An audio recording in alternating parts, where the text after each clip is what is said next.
So, Will, could you maybe kick off, how the inclusion of first-party data has pushed us and pushed our reporting and our metrics to a whole new level, in the grand scheme of things to where we're at now?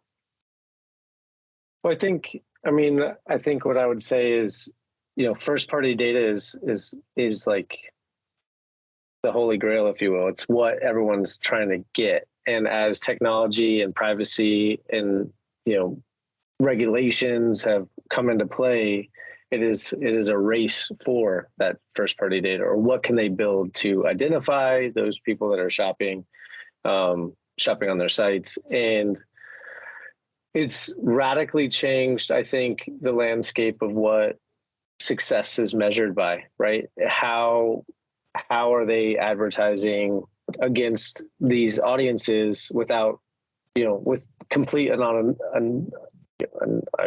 messed up the word. You know what I'm trying to say? Anonymity. I feel like I'm in. I practiced it quite a bit. What's that? Anonymity. That movie? Nemos? Yeah. Anonymity. Anonymity.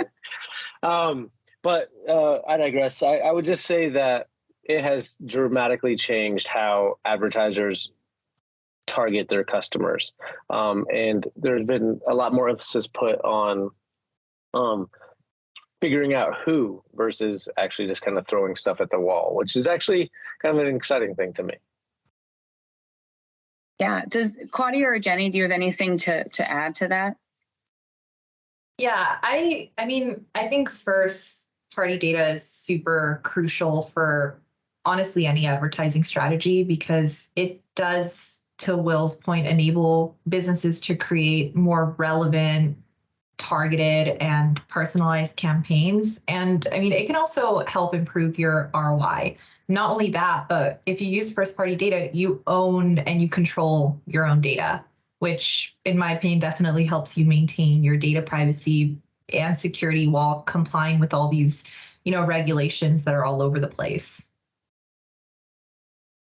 Yeah, and I think going off of Claudia's point in terms of like ROI, so many of the conversations that we have with clients, I think really revolve around when you have that first party data to be able to basically what are the measuring points off of that data? Because I think when you compare it to if we're, measuring metrics against third party data, you're kind of lumping because you don't know who these, individual people or households are. You can't make a one-to-one association of a journey, right? Like, where did they start? How did they progress? And what did it ultimately result in? You're kind of looking at your entire audience as a group and measuring off of it's just like a less direct insight that you're trying to amass a whole audience based off of one point.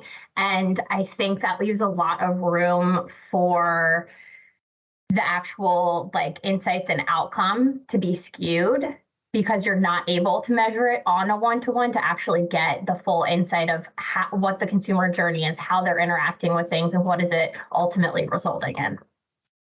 Yeah, I feel like we're at a place where, even if you didn't start with first-party data, we can end with first-party data and try to measure it and turn, everything into a direct response. But, we're obviously not there entirely yet across the entire industry, but for so many companies and businesses and tactics, we can finally measure this or, do that complete loop and see the full story and that full customer journey.